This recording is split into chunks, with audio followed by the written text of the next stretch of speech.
ಜಾತ್ರೆ ಅಂದರೆ ಪೂಜೆ ಸಂಭ್ರಮ ಇದ್ದೇ ಇರುತ್ತೆ. ಪೂಜೆ ಹೊರತಾಗಿ ಕಲಾ ಜಾತ್ರೆಗಳು ವಿಶಿಷ್ಟ ಆಚರಣೆಯಿಂದಲೇ ಹೆಸರಾಗಿರುತ್ತವೆ.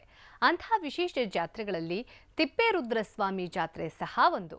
ಆ ಜಾತ್ರೆಯಲ್ಲಿ ಹರಕೆ ತೀರಿಸೋ ಪರಿ ವಿಶೇಷವಾಗಿರುತ್ತೆ.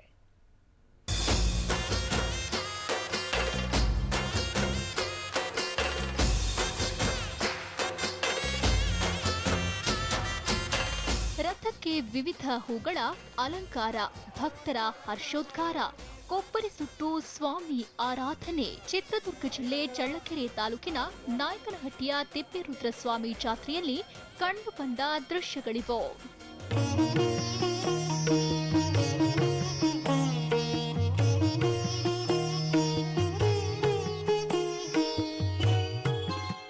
ಹದಿನೈದನೇ ಶತಮಾನದ ಪವಾಡ ಪುರುಷ, ಸಮಾಜ ಸೇವಕ ತಿಪ್ಪೇರುದ್ರಸ್ವಾಮಿ ಜಾತ್ರೆಯನ್ನ ಇಂದಿಗೂ ಕೋಟೆನಾಡಿನ ಜನ ಜಾತಿ ಭೇದವಿಲ್ಲದೆ ಪೂಜಿಸ್ತಾ ಬಂದಿದ್ದಾರೆ.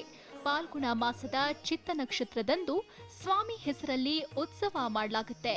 ಹೀಗೆ ಜಾತ್ರೆಗೆ ಬರೋ ಜನ ಕೊಬ್ಬರಿ ಸುಟ್ಟು ಸ್ವಾಮಿಗೆ ಪೂಜೆ ಸಲ್ಲಿಸೋದು ವಿಶೇಷ. ತಿಪ್ಪೇರುದ್ರಸ್ವಾಮಿ ರಾಯದುರ್ಗದಿಂದ ನಾಯಕನಹಟ್ಟಿಯತ್ತ ಹೊರಡುವ ವೇಳೆ ರಾತ್ರಿಯಾದ ಕಾರಣ ಸ್ವಾಮಿಯ ಭಕ್ತ ಪಣಿಯಪ್ಪ ಒಣಕೊಬ್ಬರಿಗಳನ್ನ ಸುಟ್ಟು ದಾರಿದೀಪವನ್ನಾಗಿಸುತ್ತಾನೆ ಎಂಬ ನಂಬಿಕೆ ಇದೆ. ಹೀಗಾಗಿ ಭಕ್ತರು ತಿಪ್ಪೇರುದ್ರಸ್ವಾಮಿ ಹೆಸರಿನಲ್ಲಿ ಕೊಬ್ಬರಿ ಸುಟ್ಟು ಹರಕೆ ತೀರಿಸ್ತಾರೆ. ಪ್ರತಿ ವರ್ಷನೂ ಬರ್ತಾ ಇದ್ದೀವಿ ಇಲ್ಲಿಗೆ. ಎಲ್ಲ ಸಂತೋಷವಾಗೆಲ್ಲ ಆಚರಣೆ ಮಾಡ್ತಿದ್ದೀವಿ. ಇಲ್ಲಿ ವರ್ಷನೂ ಕೊಬ್ಬರಿ ಸುಡ್ತಾನೆ ಇರ್ತಾರೆ.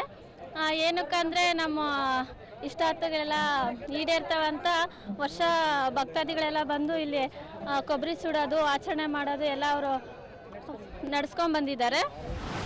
ಜಾತ್ರೆಯ ಮತ್ತೊಂದು ವಿಶೇಷ ಅಂದ್ರೆ ದೇಗುಲದ ರಥದಲ್ಲಿ ಮುಕ್ತಿ ಬಾವುಟವನ್ನು ಹರಾಜು ಮಾಡಲಾಗ್ತದೆ. ಸುಮಾರು ವರ್ಷಗಳಿಂದ ಮುಕ್ತಿ ಬಾವುಟ ಹರಾಜು ಮಾಡುವ ಪದ್ಧತಿ ಇದ್ದು, ಲಕ್ಷಾಂತರ ರೂಪಾಯಿಗೆ ಬಾವುಟವನ್ನ ಭಕ್ತರು ಖರೀದಿಸುತ್ತಾರೆ. ನಂತರ ನಡೆಯುವ ರಥೋತ್ಸವಕ್ಕೆ ಸಾಂಸ್ಕೃತಿಕ ಕಲಾ ತಂಡಗಳು ಮೆರುಗು ನೀಡುತ್ತವೆ. ರಾಜ್ಯದ ಮೂಲೆ ಮೂಲೆಯಿಂದ ಆಗಮಿಸಿದ ಭಕ್ತರು ಸ್ವಾಮಿಗೆ ಪೂಜೆ ಸಲ್ಲಿಸಿ ಭಕ್ತಿ ಭಾವದಲ್ಲಿ ಮಿಂತೇಳ್ತಾರೆ. ಈ ತಿಪ್ಪೇರುದ್ರ ಸ್ವಾಮಿ ಬಂದಿರೋದು ಆಂಧ್ರ ಕಡೆಯಿಂದ ಬರ್ತಕ್ಕಂಥದ್ದು. ಕೊಂಡ್ಲಳ್ಳಿ ಹತ್ರ ಬಿಳಿನೀರಿ ಚೆಲಿಮೆ ಅಂತ ಇತ್ತು ಪುಣ್ಯ. ಅಲ್ಲಿದ್ದ ಈ ಮಲ್ಲಾರಹಳ್ಳಿ ರಸ್ತೆಯಿಂದ ಬಂದು ತಿಪ್ಪೇಸ್ವಾಮಿ ಇಲ್ಲಿ ನೆರವೇರಿದ್ದಾನೆ. ಮಾಡಿದವನಿಗೆ ನೀಡಿ ಭಿಕ್ಷವೆ ಅಂತ ಒಂದು ಕೆರೆ ಕಟ್ಟಿದ್ದಾರೆ ಮಕ್ಕಳಿಗೆ. ದುಡಿಮೆ ಅದೇ ಒಂದು ಕುಪ್ಪೆ ಮಾಡಿ ದುಡಿಮೆ ಮಾಡಿಸಿದ್ದಾನೆ ತಿಪ್ಪೇರುದ್ರ ಸ್ವಾಮಿ. ಅವರು ಜನ ಅದರಿಂದ ಭಕ್ತವಂತರು ಬಹಳ ಜನ ನಡ್ಕೊಂತ ಇದ್ದಾರೆ. ಹೌದು, ನಡ್ಕಂದ್ರೆ ಒಳ್ಳೇದಾಗತ್ತೆ, ಎಲ್ಲರಿಗೂ ಒಳ್ಳೇದಾಗತ್ತೆ.